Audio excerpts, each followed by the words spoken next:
Since it was something we were talking about in the last video, I'm going to start off by showing you exactly how much this makes a difference having this high defenses that I do. Normally, Mordekaiser in mid is able to solo most characters, but surprisingly, I'm able to quickly take him down. Because of my huge magic resist to this point, he's unable to get as much shield as he normally would against most characters in mid, and my damage is enough to destroy him. Yes, this is from a game where I was laning mid against a Mordekaiser.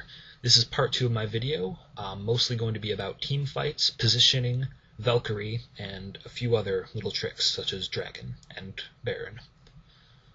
Again, now I've gained some level advantage on this Mordekaiser, and I'm quickly pushing him out of lane, something that normally does not happen to a Mordekaiser. Even with his ult up, I'm able to jump across these minions and take him out with a Valkarie. Now that I've reached a higher level, I start being able to excuse being a little bit more aggressive. I am able to Valkarie forward to get some kills at points. Early game, I tried to avoid using Valkarie, and I wouldn't go and take risky maneuvers that would risk me dying. I was focusing more on farming. Here, I'm able to do a little bit more. If you see, I place a ward for me to have defenses while I'm taking this dragon. Gatling gun plus my wriggles quickly disposes of him. If you see where I'm positioned, I'm putting myself somewhere where if an enemy shows up, I'll be able to quickly Valkarie over the wall and escape him. Doing Dragon is something very key. If we see here, me and Warwick are heading bot and we see Nidalee's trap explode, I throw a phosphorus bomb there to make sure they don't have a ward, and then knowing that they can't see us, me and Warwick are able to just quickly destroy this dragon between our 2 procs and my Gatling gun. By the time Kennen shows up, it's already dead. Dragon is a very important part of the game, and this implies for Baron as well, especially for checking for wards there with your phosphorus bomb. Here they have a trap there, but I set up my ward and get rid of the trap, so that in the future we'll be able to have advantage at Dragon. And it's always good to get that lantern there, because who knows when you'll be able to teleport in and steal it from them. There again is something else very important about Wriggle's Lantern, is that with teleport, I'm able to get anywhere that I have placed a ward, which with Wriggle's Lantern can be pretty much anywhere. They don't have quite as long of a time that they last as the normal wards, but they are quite useful. Anyways, after my Mercury Treads, the first thing that I'm going to do is I'm going to get a BF Sword. I'm usually able to do this pretty early in the game because of my high farming abilities. Valkarie is very useful, as I'm able to get over these walls that most people are not, and since I've been farming so hard in mid, and because of those high defenses, I can take out people who think that I'm squishy. Again, don't call me squishy. Here with Valkarie, something important with Valkarie is to make sure that you put your cursor outside of the range, because it will not go the full range if you target somewhere within the circle. Here I still only have Wriggle's Lantern, but my damage output is very high. This solo Kale, who was top, is quickly taken down by my things. I'm trying to lure her into using her ultimate, and when I see her pop it, I Valkarie away quickly, and then with a missile and a phosphorus bomb, I can take her out. Anyways, I see mid being pushed. My teammates were supposed to be defending while I pushed top. My third item there is a Black Cleaver, and I also grab an Agility Elixir because I'm being pushed so hard. Let's see how much these do together. You see that Alistar was quickly destroyed by the combination of the armor lowering from my Gatling gun and my Black Cleaver. Even such a tank as Alistar is immediately destroyed. We're trying to cut off this Ashe here, so I head up to these bushes. She goes top instead, so I place my ward. We pick up the kill. Heading back, we see that Cassin is still hanging around, and Warwick is there. As I see them approach me, my first reaction is to get as far away from them as possible, and then make them move through my attacks before getting to me. And this Warwick is now in a perfect position to be killed by the MF, who instead decides to run away. But we can't always have good teammates. We still picked up a 4-2 kill there. This is back in the game where I was against Kog'Maw. I've gotten now quite an advantage on the enemy team because of my level. If you see, this tank, I didn't score a kill there, but I was able to knock him down almost to 0. Because even tanks such as that Amumu and this Udyr think that they're much more defensive than they are against the powers of Corki. Not sure what he's doing there, but it scores me my first kill of the game. If you see, I'm this farmed or fed, even without having any kills up until that point. That's the power of Corki's consistency. Because I'm able to get so powerful without having to count on early kills, I can do quite well throughout the game. Looking at my creep score there is very high. I think we come back to it in a moment. But as I'm switching lanes and moving around, I do continue to keep working on my creeps. If you see here, it is under 19 minutes, and I've already hit 200 creep score. This is, if you look at the other team, their highest on their team has an 81 on Cogmaw. Most people have about 60.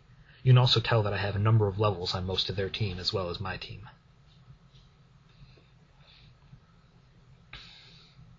The same thing goes throughout the game, keeping a focus on getting creep kills when available. And any time, yes, if you see there, when they show up, between the ability of Ghost and my ability to Valkarie away, I can quickly escape ganks such as this one. That combined with my defenses make me a very hard character to kill. After my Black Cleaver, I start working on another BF sword so that I can get an Infinity Edge. If I'd had the opportunity, I would have also grabbed an Agility Elixir here. But, again, using Valkarie to get out of the range of attacks and quickly take out that cannon, then heal up on Dragon. And when their team shows up, I stay behind the rest of my team and put out this damage from over here, scoring me another kill. At this point, I have 3 kills in this game, but because of the amount that I've been farming, I'm very fed. I now have Black Cleaver as well as Infinity Edge, putting my damage up to, I believe, 290. I can't quite see it there. So here we are pushing mid as a team. And we're going to see one of our team fights with Corki. Their Mumu comes forward and is able to well initiate for them, and they start throwing their AoE. So my first reaction is to get out of there. I see a target who's out of the way and quickly take him out. When I see them going for Olaf, I turn around and start putting out AoE, but they catch up with me, so I decide to back out. When I see others go in, I stay behind them and fire off, scoring us a kill on a Mumu, and then we pick up a kill on Cogmaw as well. After that, my next item that I'm going to be working on is Stark's Fervor. If you see, I wait out for a minute to grab the recurve bow from there. In certain games, if I know that someone on my team is going to have Stark's Fervor, and I know that they will be around for all team fights, I will instead get a Phantom Dancer, and I will usually set my masteries so that it will have dodge runes at that point. Here we go, I'm grabbing a Golem, as Corki always tries to keep his Golem up. And our Olaf steals it. Unfortunate. I see a team fight approaching, which is very good because I like team fights as Corki. I'm able to fire these attacks over the wall, and when they start to head around, I'm able to turn and kill people. I take out Cogmaw quickly and see Udyr is in my range of fire, so I take him down. Cannon sticks around a little bit too long, picking up a 3rd kill. I saw that Amumu was low, but Misfortune is a higher target there, so I quickly take her out, and then Olaf also steals my pentakill. I possess great hate for this Olaf. Anyways, since we've scored an ace, and if you saw there I have now over 300 minion kills, we start to push. Yeah, there I am in chat complaining about that pentakill. It ended up only being a quadra.